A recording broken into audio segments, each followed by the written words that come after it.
Hello and welcome to knowledge rekindled. हम class 8 की science की एनसीईआरटी का चैप्टर नंबर 7 डिस्कस करने वाले हैं। तो ये सीरीज़ में हम 6th चैप्टर तक ऑलरेडी डिस्कस कर चुके हैं। अगर आपको देखना तो आप विजिट कर सकते हो मेरे चैनल को। और चैप्टर नंबर 7 को अब हम स्टार्ट करने वाले हैं, जिसका नाम है conservation of plants and animals. तो प्लांट्स और एनिमल्स का कंजर्वेशन के बारे में चैप्टर है। इसमें हम देखेंगे कि किन किन तरीक़ों से प्लांट्स और एनिमल्स को कंजर्व किया जा रहा है। ठीक है, इन्वायरमेंट कैसे हार्म हो रहा है, किन किन कॉजेज़ की वजह से इन्वायरमेंट को हार्म पहुंच रहा है, डिफॉरेस्टेशन क्या होता है उसको हम थोड़ा सा डिटेल में देखेंगे इसमें। ठीक है, फिर हम national parks, wildlife sanctuaries, इन सब चीज़ों के बारे में भी देखेंगे। कुछ प्रोजेक्ट्स भी हैं जो कि प्लांट्स और एनिमल्स की कंजर्वेशन के लिए चल रहे हैं, तो उनको भी हम थोड़ा बहुत इसमें डिस्कस करने वाले हैं। तो लेट्स बिगिन। ये लोग क्या कह रहे हैं सबसे पहले तो We saw in class 7th that Paheli and Bujo had visited the forest along with Professor Ahmed and Tibu. तो टीबू और अहमद प्रोफेसर के साथ पहेली और बूझो, जो इन बुक्स में कैरेक्टर्स दिए हुए हैं, ये लोग कह रहे हैं कि क्लास 7th में हमने पढ़ा था कि वो एक फॉरेस्ट को विजिट करते हैं। They were eager to share their experiences with their classmates. Other children in the class were also eager to share their experiences as some of them had visited Bharatpur sanctuary. तो Bharatpur century में भी कुछ classmates visit करते हैं और forest की भी visit होती है कुछ पहेली और पूछो की उनके क्लासमेट्स के साथ में। तो उसके बारे में हल्का सा लोग डिस्कस कर रहे हैं। Some others had heard about Kaziranga national park, Lakchao wildlife sanctuary, great Nicobar biosphere reserve and tiger reserve et cetera. तो उन सब चीज़ों को ये लोग क्लासरूम में बेसिकली डिस्कस कर रहे हैं। तो बेसिकली उन्होंने थोड़ा सा ये एक ग्राउंड सा सेट किया स्टोरी के लिए कि जब वो फॉरेस्ट में जाएंगे तो वहाँ पे वो लोग क्या क्या चीज़ें देखेंगे। ठीक है, उन चीज़ों से उन्होंने टॉपिक्स को रिलेट किया हुआ है। तो बस उसी के लिए इंपॉर्टेंट है कि आपको पता होना चाहिए कि जो पहेली एंड बूझो इसके मेन कैरेक्टर्स हैं वो लोग क्या कहाँ गए। वो लोग एक फॉरेस्ट विजिट पे गए थे अपने कुछ क्लासमेट्स के साथ। ठीक है, तो अब हमारा फर्स्ट टॉपिक शुरू हो रहा है यहाँ से, which is deforestation and its causes. तो इसको हम अब थोड़ा सा और अंडरस्टैंडिंग के साथ स्टार्ट करते हैं। क्या कह रहे हैं लोग? A great variety of plants and animals exist on earth. तो अर्थ पे क्या है, बहुत तरह की वेराइटी है प्लांट्स की और एनिमल्स की। और इस चीज़ को क्या कहा जाता है? इस चीज़ को कहा जाता है बायोडाइवर्सिटी। बायो यानी लिविंग, कुछ भी लिविंग, लिविंग इज बायो। ठीक है, और डाइवर्सिटी मतलब वेराइटी। तो बहुत सारी वेराइटी है of living organisms on the planet, इसीलिए हम इसको कहते हैं biodiversity. Okay, they are essential for the well being and survival of mankind. तो ये जो बायोडाइवर्सिटी है वो बहुत असेंशियल है ह्यूमन की सर्वाइवल के लिए। Today a major threat to survival of these organisms is deforestation. और डिफॉरेस्टेशन जो है वो एक बहुत बड़ा थ्रेट है इस बायोडाइवर्सिटी के सर्वाइवल के लिए। ठीक है, ऐसा कुछ ये लोग डिस्कस कर रहे हैं। फिर क्या कह रहे हैं? We know that deforestation means clearing of forest and using that land for other purposes. तो डिफॉरेस्टेशन का डेफिनेशन क्या होता है? उन्होंने क्या बताया कि आप लैंड को क्लियर कर रहे हो, फॉरेस्ट को क्लियर कर रहे हो, और जब आपने फॉरेस्ट को क्लियर किया तो आप लैंड को और पर्पसेस के लिए यूज़ कर रहे हो। ठीक है, trees in the forest are cut for some of the purposes mentioned below. तो किन किन पर्पसेस के लिए आप क्लियर करोगे उस फॉरेस्ट को, किन किन पर्पसेस के लिए आप डिफॉरेस्टेशन करोगे? तो कौन से वर्ड्स हैं? डी मतलब हटाना और फॉरेस्टेशन मतलब फॉरेस्ट को हटाना। बेसिकली आप फॉरेस्ट को रिमूव कर रहे हो। किन पर्पसेस के लिए? तो वो कल्टिवेशन हो सकता है, एग्रीकल्चर का पर्पस हो सकता है, आपको वहाँ पे फैक्ट्रीज सेटअप करनी हो सकती हैं, या फिर आपको वहाँ पे घर बनाने हो सकते हैं, तो वो भी एक पर्पस हो सकता है। फिर आप जो वुड बेसिकली उस फॉरेस्ट से निकाल रहे हो उसको आप या तो फर्नीचर में यूज़ कर रहे हो या फिर आप उसको एज फ्यूल यूज़ कर रहे हो। ठीक है, तो ये कुछ पर्पसेस हैं जिनके लिए डिफॉरेस्टेशन वाली एक्टिविटी जो होती है इट इज़ अंडरटेकन। ओके, फिर क्या कह रहे हैं? Some natural causes of deforestation are forest fires and severe droughts. तो ये तो कुछ थे जो हमने देखे मैन मेड कॉजेज डिफॉरेस्टेशन के, क्योंकि हम ह्यूमंस कर रहे हैं, है ना, इसीलिए हम लोग अपने खुद के सेल्फिश पर्पसेस के लिए इन फॉरेस्ट को रिमूव कर रहे हैं। लेकिन इनके कुछ नेचुरल कॉजेज क्या हो सकते हैं जिसकी वजह से पेड़ जो है वो कट रहे हैं अपने आप से, या फिर वहाँ से ख़त्म हो रहा है फॉरेस्ट जो कवर है। वो हो सकता है फॉरेस्ट फायर्स हो रही हैं, या फिर बहुत ज़्यादा ड्रॉट आ चुका है। ड्रॉट यानी सूखा पड़ना। ठीक है, तो सूखा पड़ा है तो उसकी वजह से भी क्या हो सकता है कि जो आपका फॉरेस्ट है वो क्लियर हो जाता है, मतलब डिफॉरेस्टेशन हो जाता है। ठीक है, अब कॉन्सिक्वेंसेस क्या हैं डिफॉरेस्टेशन के? मतलब डिफॉरेस्टेशन जब हो गया तो उसके क्या कॉन्सिक्वेंसेस हैं, क्या इम्पैक्ट्स हैं, वो एक बार हम डिस्कस कर लेते हैं। तो मैंने इनको पॉइंटर फॉर्मेट्स में लिखा है, आप यहाँ पे पॉइंट्स मार्क कर सकते हो ताकि जब भी आप एग्जाम में इसको मेंशन करो तो आपके लिए ईजी हो जाए थोड़ा सा इसको याद करना। ठीक है, तो पहेलियन बूझो, recall the consequences of deforestation. तो उनको शायद पढ़ा होगा क्लास में, या फिर जब उन्होंने डिस्कस किया अपने टीचर्स के साथ, अपने क्लासमेट्स के साथ आफ्टर देयर फॉरेस्ट विजिट, तो वो लोग क्या रिकॉल कर रहे हैं कॉन्सिक्वेंसेज ऑफ डिफॉरेस्टेशन को, उनको हम एक बार देख लेते हैं। They remembered that deforestation increases the temperature and pollution level on the earth. सबसे पहला कॉन्सिक्वेंस क्या है डिफॉरेस्टेशन का, कि उससे अर्थ पे एक तो टेम्परेचर इंक्रीज हो रहा है और एक पोल्यूशन लेवल भी इंक्रीज हो रहा है। तो अभी आप इनको सिर्फ मार्क करो यहाँ पे 1 2 3 4 करके, फिर इसको डिटेल में इन्होंने अगले पैराग्राफ्स में डिस्कस किया है, तो वहाँ पर मैं आपको और क्लियरली इसको समझाऊंगी। ठीक है, तो फर्स्ट कॉन्सिक्वेंस क्या है, टेम्परेचर का इंक्रीज होना और पोल्यूशन लेवल का भी इंक्रीज होना अर्थ पे। सेकेंड कॉन्सिक्वेंस क्या है, लेवल ऑफ कार्बन डाइऑक्साइड का इंक्रीज होना एटमॉस्फेयर में, कि CO2 जो है उसका लेवल बढ़ जाता है। वैसे क्या है, सबसे ज़्यादा गैस हमारी कौन सी प्रेजेंट है एटमॉस्फेयर में, इट इज़ नाइट्रोजन, जो अराउंड 70% आपको मिलती है। ठीक है, 29% के अराउंड जो आपको गैस मिल रही है दैट इज़ O2, वो है ऑक्सीजन, और बाकी का जो 1% बचा उसमें CO2 भी आ जाती है और बहुत सारी गैसेस उसका हिस्सा बन जाती हैं। तो 1% जो CO2 का प्रेजेंस है, बेसिकली 1% से भी कम है, 0 कुछ परसेंट है, तो वो बढ़ रहा है in the environment, in the atmosphere, because of this process of deforestation. तो ये उसका सेकेंड कॉन्सिक्वेंस है। थर्ड क्या है, कि जो ग्राउंड वाटर है उसका जो लेवल है वो भी लोअर हो रहा है, मतलब कम हो रहा है ग्राउंड वाटर आपका। और फोर्थ कॉन्सिक्वेंस क्या है इस चीज़ का, कि जो आपका रेनफॉल और जो फर्टिलिटी ऑफ सॉइल है वो भी डिक्रीज हो रही है।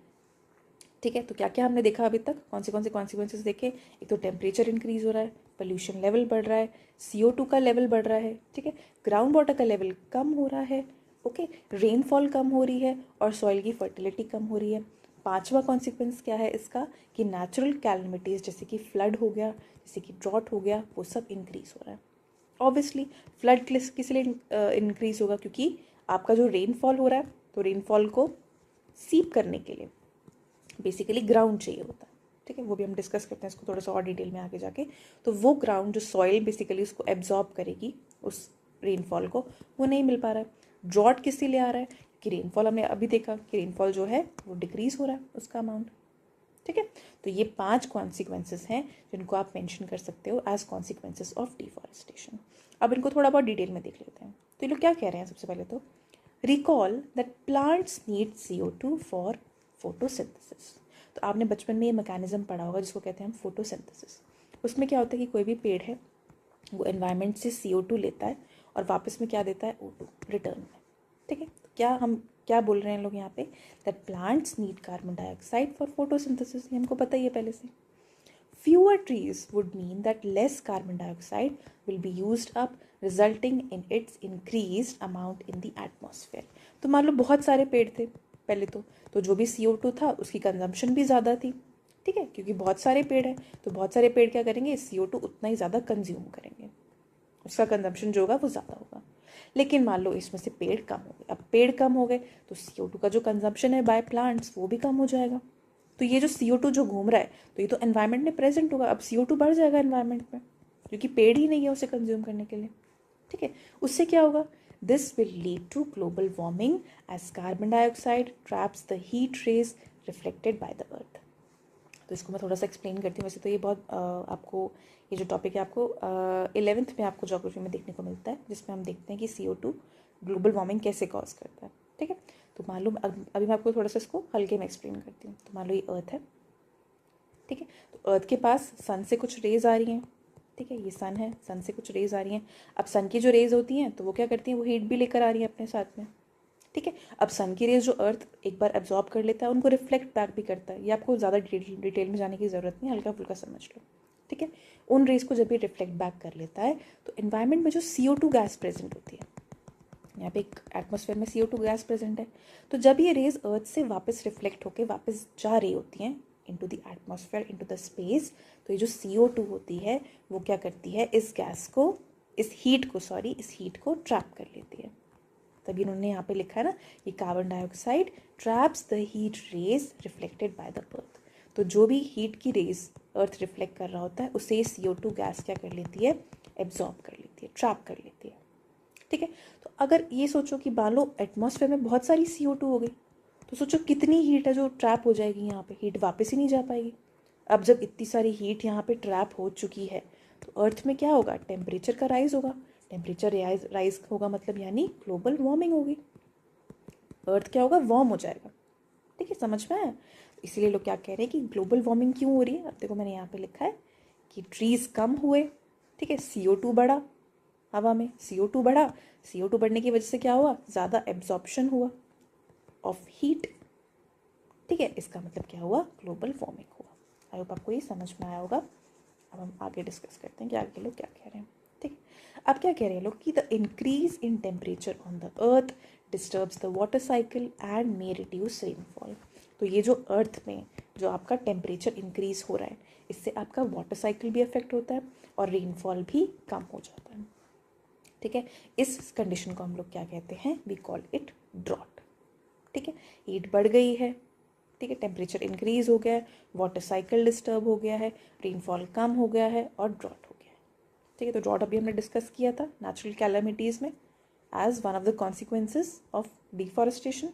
तो वही हम उनको, उन्हीं कॉन्सिक्वेंसेस को हम डिटेल में डिस्कस कर रहे हैं। फिर क्या ये लोग कह रहे हैं, ये कह रहे हैं deforestation is a major cause which leads to the change in soil properties. ठीक है, तो सॉइल की जो प्रॉपर्टीज़ होते हैं बेसिकली सॉइल को इनफर्टाइल बनाने का भी काम क्या कर रहा है, डिफॉरेस्टेशन। कैसे, physical properties of the soil get affected by plantation and vegetation. ठीक है, आपकी जो भी सॉइल होती है वहाँ पे किस तरीके के प्लांट्स उगे हुए हैं, उनसे जो सॉइल होती है ना उसकी फिजिकल प्रॉपर्टीज़ वो डिटरमाइन करती है बेसिकली वो चीज़। कैसे एनवायरनमेंट में आपकी वो सॉइल है, ठीक है, कोल्ड है या फिर वार्म एनवायरनमेंट में है, वार्म क्लाइमेट में है, ठीक है, और किस तरह के ट्रीज़ वहाँ पे ग्रो कर रहे हैं, किस तरह के एनिमल्स वहाँ पे प्रेजेंट हैं बेसिकली। तो ये सब चीज़ें आपकी सॉइल की प्रॉपर्टीज़ को अफेक्ट करती हैं। ठीक है, ऐसा ही लोग क्या लोग कह रहे हैं, recall from class 7 how trees prevent soil erosion. तो क्या होता है, आप जब भी आप देखते हो कि मान लो कहीं एक सॉइल है, ठीक है, कहीं भी लैंड है, तो वहाँ पे जो ट्री उगे होते हैं तो क्या करते हैं वो ट्रीज़, उनकी जो रूट्स होती हैं वो सॉइल को होल्ड करके रखती हैं। ठीक है, उनको टाइटली होल्ड करके रखती हैं, बेसिकली ग्रिप मेंटेन करके। ठीक है, तो सॉइल में क्या होता है, जो रूट्स होती हैं उन्होंने ग्रिप मेंटेन की होती है। तो मान लो अगर ये ट्रीज़ ही नहीं रहेंगे, उनकी रूट्स भी नहीं रहेंगी, अगर उनकी रूट्स नहीं रहेंगी तो सॉइल की ग्रिप भी नहीं होगी, सॉइल क्या होगी, लूज़ हो जाएगी, इट विल लूजन अप। ठीक है, अगर लूज़ हो गई सॉइल तो जब भी उस पर पानी पड़ेगा, मान लो उस पर रेनफॉल होता है या विंड ब्लो करती है, तो विंड और रेन क्या करेगी, अपने साथ में उस सॉइल को लेके चली जाएगी और सॉइल इरोजन कॉज करेगी। तो इसलिए लोग क्या कह रहे हैं कि trees prevent soil erosion, fewer trees result in more soil erosion. तो ट्रीज कम हुए तो सॉइल इरोजन ज़्यादा हो गया। Removal of the top layer of the soil exposes the lower hard and Rocky layers. जब भी ऊपर की जो सॉफ्ट जो टॉप लेयर होती है वो चली जाती है तो नीचे की हार्ड और रॉकी लेयर्स जो होती है वो एक्सपोज हो जाती हैं ऊपर की तरफ। ठीक है, this soil has less humus and is less fertile. तो इस सॉइल में क्या होता है, ह्यूमस भी कम होता है, मतलब ये एक ऐसी लेयर होती है सॉइल की humus which is very nutrient rich. यहाँ पे बहुत सारे न्यूट्रिएंट्स होते हैं। ठीक है, क्यों ऐसे क्यों होता है, क्योंकि ये डेड और डिकेइंग मैटर से बनी होती है। यदि आप इसके पिछले वाले चैप्टर्स में जब आप देखोगे तो वहाँ पे हमने ह्यूमस को डिस्कस किया हुआ है, तो वहाँ पे आप देख सकते हो कि ह्यूमस क्या होती है। ठीक है, बड़ी फर्टाइल लेयर होती है। तो क्या होता है कि ह्यूमस नहीं रहती, ह्यूमस कम हो जाती है इस इन नीचे वाली लेयर्स में, और लेस फर्टिलिटी भी होती है। Gradually the fertile land gets converted into deserts. तो अब फर्टाइल लैंड क्या हो गया, डेजर्ट में कन्वर्ट हो गया, क्योंकि ऊपर की जो ह्यूमस रिच फर्टाइल सॉइल थी वो जो लेयर थी वो तो जा चुकी है और डेजर्ट में कन्वर्ट हो गया। इसलिए हम इस प्रोसेस को क्या कह रहे होते हैं, डेजर्टिफिकेशन ऑफ द लैंड। ठीक है, कि जो आपका लैंड है वो डेजर्टिफाई हो गया, डेजर्ट में कन्वर्ट हो चुका है। एक जो फर्टाइल लैंड था it has been converted into a desert. तो it is also a consequence of deforestation. तो आप इसको अलग से स्टार मार्क कर लेना यहाँ पे, ताकि आप इसको अलग से उन पॉइंट पे मेंशन कर सको। ठीक है, फिर क्या बोल रहे हैं, deforestation also leads to a decrease in the water holding capacity of the soil. क्या होता है कि जब मान लो, चलो मैं आपको एक्सप्लेन करती हूँ थोड़ा सा इसमें, कि मान लो ये लैंड है, ये सॉइल है, तो यहाँ पे पेड़ है। अगर मैं स्लोप ही बनाती हूँ मतलब इसको, ठीक है, थोड़ा स्लोप वाला लैंड है, यहाँ पे पेड़ है। ठीक है, अब जब भी यहाँ से पानी आ रहा होगा ऊपर से बहता हुआ, तो ये पेड़ क्या करेंगे, उसको थोड़ा सा रोकेंगे, उसको ब्रेक, बेसिकली ब्रेक की तरह काम करेंगे यहाँ पे, स्पीड ब्रेकर्स की तरह। ठीक है, तो पानी आया, थोड़ा रुका, यहाँ रुका। जब वो पानी रुक रहा है, अब वो थोड़ा होल्ड कर रहा है वहीं पर थोड़ी देर के लिए, तो वो क्या करता है, मीन वाइल क्या करता है, ग्राउंड में सीप इन कर जाता है। ठीक है। जब वो सीप इन किया तो क्या हुआ, ग्राउंड वाटर जो होता है पानी के अंदर, जो ग्राउंड के अंदर जो वाटर है बेसिकली, वो रिचार्ज हो जाता है आपका। तो क्या बोल रहे हैं लोग कि डिफॉरेस्टेशन की वजह से क्या होता है, वो जो वाटर होल्डिंग कैपेसिटी है सॉइल की वो कम हो जाती है, पानी रुकता ही नहीं है वहाँ पे। The movement of water from the soil surface into the ground, मतलब infiltration rate is also reduced. तो ग्राउंड जो पानी एब्जॉर्ब कर रहा होता है वो भी कम हो जाता है। सो देर आर फ्लड्स, इसीलिए फ्लड्स आते हैं क्योंकि पेड़ उनको रोक ही नहीं रहे हैं। जो पेड़ पहले स्पीड ब्रेकर की तरह काम कर रहे थे, अब तो वो पेड़ ही नहीं है, तो पानी भागता हुआ दौड़ता हुआ उस स्लोप से नीचे चला जाता है, या उस जो लैंड है उस पर फ्लो करता रहता है। The other properties of the soil like nutrient content, texture etc. also change because of deforestation. तो ये सब भी जो हैं डिफॉरेस्टेशन के कुछ बेकार या फिर बुरे कॉजेस हैं, नेगेटिव कॉजेस हैं। ओके, आगे क्या कह रहे हैं, we have studied in class 7th that we get many products from forest, list these products. तो आप ये एक एक्टिविटी कर सकते हो कि हमें फॉरेस्ट से क्या क्या प्रोडक्ट्स मिलते हैं और इनको आप लिस्ट कर सकते हो। ठीक है, आई होप आपको यहाँ तक का वीडियो अच्छा लगा होगा। इस चैप्टर को हम फॉलो करेंगे आगे आने वाले लेक्चर्स में। If you like the video, like it, share it with your friends. Thank you so much for listening patiently. Thank you.